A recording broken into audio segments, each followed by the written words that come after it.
Yosef says in Pasuk Yud, V'yashavta be'eretz Goshen, page 254, 3 lines from the top. V'yashavta be'eretz Goshen, you'll dwell in the land of Goshen. You'll be close to me, you and your children, your grandchildren, and all of your cattle and sheep.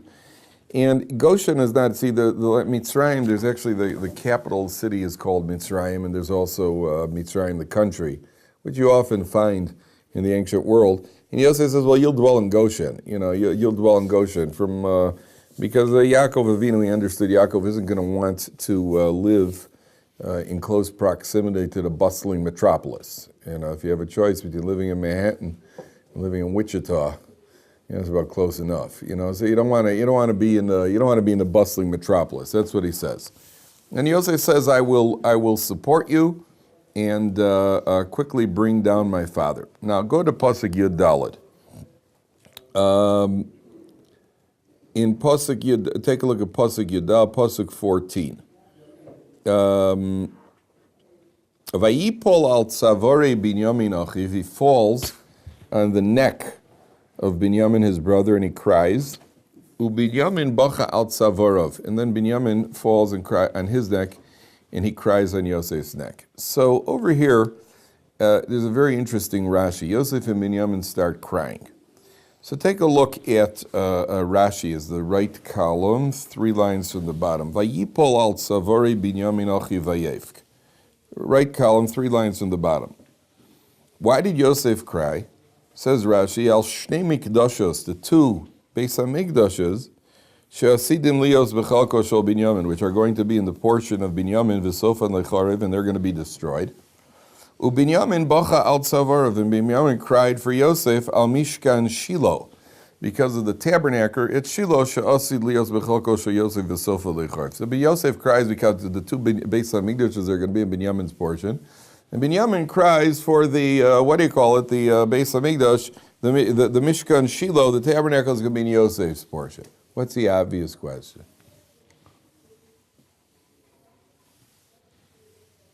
How do they know? Okay, they know through Ruach HaKodesh, let's say. Sure. Ruach HaKodesh always saves. Ruach HaKodesh always helps everything. That's always a good answer. Oh, through Ruach HaKodesh. And we got it, bro? I'm missing some facts, maybe. Oh. Can you say it one more time? Yeah. Yosef and Binyamin meet, Okay. and now they embrace. Yes. Because Yosef's revealed himself, so now he can let it all out. So he hugs Binyamin, and he starts crying on Binyamin's neck. He's hugging him, he's crying on his neck. Binyamin's crying on his neck. So Rashi says, you know why they're crying? Yosef's crying for the 2 Beis HaMikdashes that are destined to be built in Binyamin's portion. Beis HaMikdash was built in Binyamin's portion, and they're going to be destroyed. Yosef's crying about that. And Binyamin is crying because of the tabernacle, which is going to be built in Yosef's portion, and it's eventually going to be destroyed, the Mishkan. That's what Rashi says. And I'm asking you now that you know what Rashi said, what's the obvious question? Why aren't they crying for their own losses? Very good. Excellent. I mean, why are you cross-crying over here? Each one of you should cry.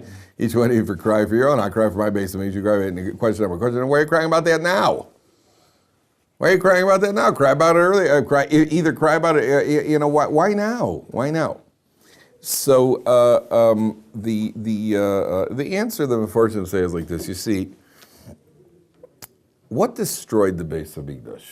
Now, before I even go there, I'll tell you a piece of Gemara, what the Gemara says. The Gemara says somebody goes to a wedding and you gladden the chassan, and the kala probably, It's as if you've rebuilt one of the ancient ruins of Jerusalem. How's that? You go to a wedding and you dance in front of the chassan and you perform and you do all sorts of things to cheer, to gladden the chassan. And it's as if you've rebuilt one of the, people do all sorts of stunts. You ever been at a wedding, and they get it's like amateur hour. They really need the gong show. I mean, it's funnier watching people mess up than it is watching them actually perform. A guy tries a flip and he lands on his can, whatever they do. I know one guy used to go to the wedding. There's one guy used to go, this was also a common stunt at a wedding. A guy takes a cotton ball and you light it on fire and you put it in your mouth when you extinguish it. I never tried it. I never had the guts to try it, but apparently it's very easy to do. People used to do it at weddings all the time. So there was one wedding where a guy was doing it with the cotton ball, and he dropped the cotton ball and it burnt a hole in the train of the Kala's dress. Now that was amusing. I burned right through that was certainly amusing. I remember a guy in Bnei Akiva. There was a guy in Bnei Akiva who was not particularly graceful, and they used to put him up at a wedding. They would either lift like a little table or a tray or something, and this guy would dance on the tray. And it always looked like he was going to come tumbling. I mean, the guy looked like it looked like Special Olympics, And the guy was, but he did it at all the wedding. You're always waiting. Come on, fall! You're sitting there, fall! He never fell. I remember him dancing at his own wedding. At his own wedding, he got up and he did it. I was like Baryshnikov. The guy was in a different zone. He was just. I'm telling you, the guy could. It was beautiful to see. The guy was just absolutely in a beautiful zone, in a different zone. He did this thing. That's all part of the joy. So okay, you go to a wedding and you glad the chassan and the kala. So why is it as if you've rebuilt one of the ancient ruins of Yerushalayim? What's one thing got to do with the other? The answer is why was Yerushalayim destroyed? Why was destroyed was because of baseless hatred. Sinas Kinim, the second base of Vayigash, because of baseless hatred. By the way, that baseless hatred is a big misconception. People think it's because, the usual Jews arguing in shul over who's going to get the aliyah. That's not baseless hatred. That's just Jewish bickering. That's not baseless hatred. Baseless hatred was because of those who hated the Torah community. Those who hated the Torah scholars. That's what really destroyed the base of Vayigash. In other words, the hating, the destroying the base of Vayigash, the little Jewish bickering, is just Jewish bickering. And by the way, there's also a very, very big misconception. People say, well, Jews are always fighting.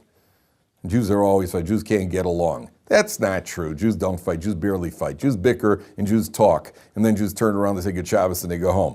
Irish fight. Italians fight. That's a fight. Jews don't fight. Jews almost never throw a punch. Jews sit around and talk about what I would have done had he said one more word. That's why had the guy who was 6'6", 280 said one more word, then what I would have done. Yeah, I know what you would have done. You would have ran faster than you actually did. That's what you would have done. So Jews are not fighters. The Jews don't fight, and Jews don't what do they call it, and Jews don't. So the base of Vayigash is destroyed because of baseless hatred. The opposite of it, where the hatred comes from, I'm focused on me, you're focused on you. And the more I'm focused on me, the more you focus on you, the more there's going to be hatred. The opposite of that is focusing on somebody else. The ultimate focus on somebody else is when you go to somebody's wedding. There's nothing in it for me. Not supposed to be. And nowadays we go to a wedding and the first thing is they check the booze. Let's hit the bar. What do they got? Black Label, big deal. Now, if they talk about some Blue Label, now let's dance. That's only because, or you go to a wedding and the first thing you do is you check your thing to see where am I sitting. It's all about me. It's still about me. I'm going to his wedding, it's still about me. That's not what it's supposed to be. What it's supposed to be is you're going to the wedding and you're leaving yourself at the door. And you're there for him. And there's nothing in it for you. It's his day. It's got nothing to do with you. A person with that attitude, you've rebuilt one of the ruins of Yerushalayim. Because Yerushalayim was destroyed because of focus on selves, which led to sinas chinam. So a person goes to a wedding and you take yourself out of the picture, completely out of the picture. That's a person who rebuilds Yerushalayim. He rebuilds one of the ancient ruins. They had a wedding here in Yerushalayim. There was a blizzard. A few years ago, remember Mr. Fogel, the blizzard 2 years ago? 2 years ago, 3 years ago, there was a blizzard. They had about 1.5 inches of snow. And 1.5 inches of snow shuts down Yerushalayim. Last year was the big blizzard. Last year was a serious blizzard. But, not compared to Buffalo. Compared to Buffalo, it was a day in July. But, it was and a couple of years ago, they had a blizzard. And the night of the blizzard, there was a wedding. There was no transportation. The wedding was here at the Tamir Hotel, we're on the Ramot Road. So the chassan happened to live in Ramot, so he was able to trudge through the snow to get to the wedding. The Kala lived in my neighborhood, Neve Yaakov, which is about a 15-20 minute ride away. How are you going to get the Kala to the wedding? Cars could not move, literally could not move. Nobody's got snow tires in Israel because it never snows. It was once every 2 years. It snows every 3 years. They brought a Hatzalah ambulance, because the Hatzalah ambulance have snow tires. They put the Kala into the Hatzalah ambulance to bring her to the wedding. And what the joke of it is the Kala is from my neighborhood, a very, very shy, very, very timid, shy girl. And apparently somebody got a hold of this and told the press And this is like one of those human interest stories. So she drives to the wedding, gets out of the ambulance at the wedding hall, and there's a whole press corps waiting there taking pictures of her as she steps out, the last thing in the world she wanted. All right, the only problem is you got a wedding, you got a chassan and a kala, but who's going to get the guests couldn't come. I had a wedding the next day I couldn't get there. The guests couldn't. They sent out word to the local yeshivas and seminaries in the neighborhoods, and all the bachers and bacherettes came to the wedding. And they didn't even know the chassan and kala. They had an unbelievable way. There were so many people came that they actually ran out of food. Could you believe they ran out of food at a Jewish wedding? Jewish wedding ran out of food? Yeah, Jewish wedding, that's like Michael Jordan running out of jams. Right? They ran out of food at a Jewish wedding. That's how many people. That rebuilds the ruins of Yerushalayim. I'm not there. And I have no doubt there wasn't one person there. That wedding, there wasn't one person there who was thinking about the booze. I'm sure they drank booze. But that's not why they went. Usually you go to a wedding, like, what are they serving? First, let me see the menu. Then I'll decide if I'm coming to the wedding. What's going to be at the shmorg? Some they have these shmorgs which are beyond what King Solomon served at his feasts. And they have these shmorgs. Can't even imagine what they. And then you sit down to a meal afterwards. Here you're talking about where people are there as an outpouring of simple concern for each other. That's the what do you call it? The big test was in 1985 when the Bears went to the Super Bowl. And when the Bears went to the Super Bowl in 1985, it was at 3 o'clock in the afternoon. It was at 3 o'clock in the afternoon. The game was at like 3 in the afternoon, wasn't it? I think it was at 3, 4. It was in the afternoon, I think. And some guy in Chicago was getting married that day. And of all times, weddings are normally at night, and this guy got married at 3 in the afternoon for some reason. So there were 3 groups of people. There were those who say, look, football's football, but a guy gets married once in a lifetime. I'm going to the wedding. The others people say, listen, weddings are weddings, but the Bears only go to the Super Bowl once in a lifetime. I'm watching the Bear game. Then you had the middle people who went to the hotel, and they kept sneaking out of the wedding to go upstairs where they had a TV. They kept running up and down the TV. That for sure I wouldn't have done. But I'm awfully glad I wasn't put in that test. I'm glad I was not in that test. I would have failed. I would definitely not have gone and tortured myself running up and down. That's parv. I would have stayed at home, and like most people stay at home, watch the Super Bowl, they came running to the wedding afterwards. Which tells you your priorities in life. And it's an agonizing test. They had a very good team. That was with the fridge. They had a very good team, and it was something everyone in Chicago was waiting to see. So a person who goes and completely leaves any thought of himself out of the picture, he is rebuilding one of the ancient ruins of Yerushalayim. So now you understand what happened over here? Yosef and Binyamin, why are they crying? What separated them for 22 years? Sinas Chinam. It was the baseless hatred. It was the baseless hatred of the brothers towards Yosef. They didn't really have justification for it. They could give you a long list of justification. At the end of the day, it wasn't justified. And that's what caused the separation between Yosef and Binyamin. So when they're crying, they demonstrate, and they're crying, what's the rectification for Sinas Chinam? How do you fix that up? The way you fix it up is you concern yourself with what he's going to lose. You concern yourself with what he's going to lose, not what you're going to lose yourself. You cross-cry. Cross-crying means that's exactly the rectification for the Sinas Chinam, which is going to eventually destroy the Beis Hamikdash. That's what the commentaries say. Now, go back for a second. I skipped one part. Somebody had asked this towards the end of the class yesterday. In Pasuk 254, on page 254, top line on the page. So it says, Yosef says to the brothers, Maharu, top line on 254. He says, Maharu ve'alu elavi, quickly go up to my father. Why does it say go up? Somebody asked yesterday, why does it say go up? Was it you, Alex, did you ask that? Somebody asked yesterday, why does it say go up to my father? What's the answer? Look at Rashi, top line on the page, on the right column. Right column of Rashi, top page. Va'alu elavi, says Rashi, Eretz Yisrael gavoa mikol ha'aratzos. Eretz Yisrael is higher than all of the lands. Now, one thing the Torah is certainly not interested in doing for us is what? Giving us a geography lesson. Okay, so it's higher. Whoop-de-doo, I just read something about Nepal. There's one of these Jew from magazines, so they had let's visit Nepal. My attitude is let's not, but their attitude is let's visit Nepal. So when you visit Nepal, you'll find the highest lake in the world. I can't wait not to go there, you know. And they got some of the highest mountains. There's Mount Everest and other high mountains, which, you know, the pictures are good enough for me. You know, wow, let's look at high pictures. Let's go to high mountains. So anytime there's something high, and there are all sorts of other things about Nepal which are a very convincing reason not to go there. 50% of the population is unemployed. They have very few roads. They have 137-mile stretch of railroad track, and you get around by plane, which are Nepalese planes, I assume. One of those pedal and pump at your seat deal, you know. So I have other things to do. So the chess is much safer. So so I'm reading this thing about Nepal. It says it's got the highest lake in the world. Well, whoop-de-doo. Okay, Eretz Yisrael is higher than Egypt. Okay, if you say so, what is all to celebrate? What does that mean? So obviously, geographically it's so, however you measure height. Eretz Yisrael, you go up, and you notice in Eretz Yisrael, which is the highest point in Eretz Yisrael? Yerushalayim. You go from you always go up. When you come to Yerushalayim, you drive from Yerushalayim, you're always going up to Yerushalayim. And in Yerushalayim, the highest point is the Temple Mount. Yeah. What's that? I thought it was Mount of Olives. Yeah, however they measure these things, the Temple Mount, the Har Bayis is considered the highest point in Yerushalayim. So obviously, it's not just a physical description. It's not just a physical description. There's no coincidence that Eretz Yisrael is the highest of all the lands, which tells you what? Eretz Yisrael is the holiest of the lands. It's the highest. Yerushalayim is the highest of Eretz Yisrael. Temple, you understand, height, always right. Now, what's remarkable is, what's the lowest point in Eretz Yisrael? Dead Sea. The Dead Sea. You know, that's also Sdom. Sdom was Florida State University plus. You know, it's not a very spiritual place. You understand? It's not. There's no coincidence here.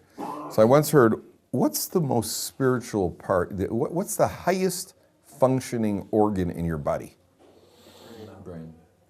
And external, not well, even the brain for many people it's not. For many people the brain is not functioning at all. But the highest functioning organ is your eyes. Your eyes are your highest functioning organ. Your hair is not an organ, Elias. So I know you're wondering, my hair is functioning. Watch this. I could move it in the wind. No. Hair doesn't work. Your eyes, for most people, if your ears are above your eyes, then then it's an issue. But your eyes, the eyes for most people are the highest functioning. Now it's very interesting that and what's the lowest functioning organ in the body is waste removal, right? There's no accident. That's all the way down at the bottom and in the back, right? The front is holy, the back is the reject. That's what's behind it. That's the idea. Isn't it remarkable? If you ever get a particle of anything in your eye, the eye is more irritated than anything else.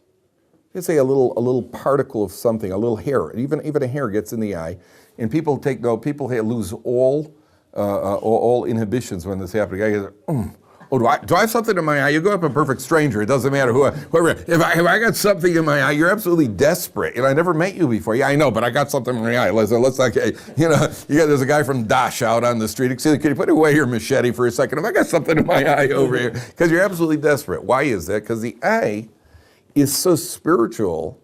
The eye is called the window of the neshama. Remember we were speaking about how you can look at a person's face and you see through the eyes. Your eyes tell everything about you. You can look at a person's eyes, you can see so much about the eye. And even babies, this is enchanting. A baby, from the earliest age, once he's able to, I think for the first 6 weeks or 8 weeks, everything is blurry. That's what they claim, that everything's blurry for them. But once he starts waking up, he immediately makes eye contact. Well, how does the baby, who taught the baby to do? Why did the baby just go look at your nose? The baby goes straight for your eyes. There's something magnetic about the eyes. The eyes are so spiritual that they have the least, the measure of ruchnius is where it's got least connection to physical. What's the biggest mitzvah you could do? What's the biggest mitzvah? Study Torah. Study Torah. Talmud Torah K'neged Kulam. Torah is the least physical mitzvah. There's no physical equipment for Torah. No physical equipment. You don't have tefillin. You don't need leather boxes. You don't even need a book. You can learn Torah by heart. The more detached something, that's why the neshama is the highest, is the holiest, and body is the lowest, because the body is pure physicality. The neshama is pure ruchnius. So your eyes, there's no coincidence that the eyes are the height. It's not just so that you don't smack into things, so you got your eyes put up here. Okay, God in his wisdom put the eyes up here and said where our knees are. But it's also a symbol of what the eyes are. They're the highest point on the body, like Eretz Yisrael is the highest of all the lands. And the eyes are the most spiritual part. They've got the least tolerance for any sort of physical invader. If a physical invader goes into the eye can't tolerate, because the eye, you're invading my ruchni space. You're invading my ruchni airspace with some sort of physical particle, even a little thread. Put a strand of hair on your arm, you won't even know it. I don't know. You say, put it in your mouth. Okay, so you spit it out. You spit it in someone's eye. But it doesn't. What do you call it? It's got nothing to do with you. It doesn't affect you at all. That's the eye. That's what it means. That there's a Alu Alovi, go up to my father. You know, Yosef sending him a message. What do you think Yosef is sending his message? Because when he said to the brothers earlier, when he tried earlier he was incognito. What did he say to the brother? He said, L'chu, he said, go. He didn't make any mention of the geographical height of Eretz Yisrael. He said, go to your father and bring down your brother. And he never said, go up. He never said, go up to him. Here, Yosef says, Alu, go up. Why? Why the change? Why over here does he say Alu? What's the answer? Now you can lift yourself spiritually. In other words, since Yosef is no longer incognito, see, if Yosef would have said earlier, Alu, go up, that indicates that he recognizes that Eretz Yisrael is on a higher spiritual level than Egypt. He doesn't want to do that. He's the Egyptian king. This is the seat of the world. Now that the smoke screen is gone, Yosef could say to the brothers, go up to my father. That means you're delivering a message. Let him know that this Egyptian viceroy who claims to be your son is paying tribute to the fact that Eretz Yisrael is the holiest land. Let my father know that. That's a way of Yosef being able to identify himself. Okay, we have to stop, Jim.